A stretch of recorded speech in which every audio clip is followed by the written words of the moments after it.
For all the pomp and circumstance, the real work of governing is not glamorous. It often requires putting aside egos, keeping our heads down, and keeping on with the job.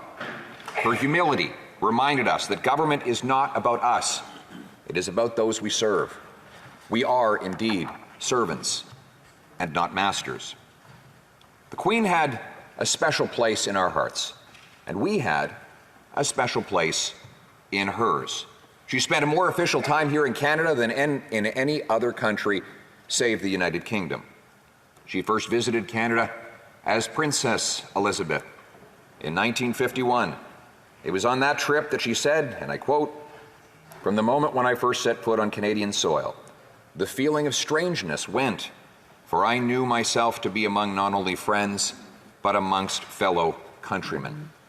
She would visit Canada over 20 times as Queen, and she was present at so many of our most important occasions. The opening of the St. Lawrence Seaway in '59, the Centennial Expo in '67, the '76 Summer Olympics, and the patriation of our Constitution in 1982. As we reflect on her late Majesty's life and her service, we reflect also on the enduring nature of the institution over which she was the crown. On her visit to Canada in 1951, then Princess Elizabeth planted an oak sapling in Vancouver. 71 years later, that sapling has grown into a mighty and stately oak whose canopy provides relief from the sun, or, it being Vancouver, perhaps more likely shelter from the rain. The oak tree has long been a royal symbol. It is a symbol of the British Constitution, whose forms we inherited and whose conventions we follow in this House. In Edmund Burke's Reflections on the Revolution in France, he wrote, "The Constitution was a spreading oak tree, under whose protective shade the British could peacefully and securely enjoy life, as is only possible for those who live under ordered liberty." In Burke's day, the Crown was already a largely symbolic institution. The Civil War had made Parliament supreme more than a century earlier. The conventions of cabinet were established and similar to what they are now today. But there were voices who thought that it was time to set aside the monarchy. Burke understood, however, that the key to stability, civil peace, and freedom was not to scrap the crown, but to keep it free from day-to-day politics. When each of us entered this place, this Parliament of ours, we entered a place rooted in a historic compromise between crown and commoner, a compromise that was forged over centuries through bloody conflict, but also through peaceful evolution. The authority of the crown may in a sense be fictional, but it is also functional. You see, the separation of symbolic authority from political power allows partisan politics to be contested fearlessly without threatening the enduring constitutional order.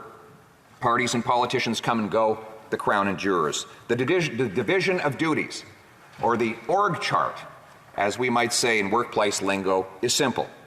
The crown preserves parliamentary democracy and the commoners practice it, as we do here in this place. And where does all this come from? Well, it's at least as old as the Magna Carta itself. In 1215, the barons gathered in the fields of Runnymede outside London to confront the king. They were angry at being overtaxed to fund royal adventurism overseas and frustrated by arbitrary excesses of royal power at home. And they were determined to rein in the crown's authority. The barons forced King John to sign the Great Charter, the Magna Carta, which spelled out the rights and freedoms that the crown must honor. This was and is liberty under the law. Over the next 800 years, those liberties would be gradually extended, improved upon, and given to citizens not only of the United Kingdom, but all of those who inherited British-style parliamentary democracy. Now, though this system is 800 years old, it is only one generation deep. If one generation throws it away, all may lose it forever. And that is why the work of Her Majesty in preserving that liberty and that system is such a treasured gift to us all and to many more yet to come. As Burke put it, it is a partnership between those who are living, those who are dead, and those who are yet to be born. We are the living generation, and we have a duty to pass on to our children what Diefenbaker called the heritage of freedom we inherited from our ancestors. And when the Queen spoke at the patriation of our Constitution in 1982, at a ceremony not far from where I stand and where all of you sit today, she said, "The genius of Canadian federalism lies in our consistent ability to overcome differences through reason and compromise. That ability is reflected in the willingness of ordinary people of French-speaking and English-speaking Canada and of all regions to respect each other's rights and to create the conditions together under which all may prosper in freedom." It is with a heavy heart, but heartfelt thanks, and with confidence in the future that I say, Godspeed, Queen Elizabeth II, God save the King, and God bless Canada. Thank you.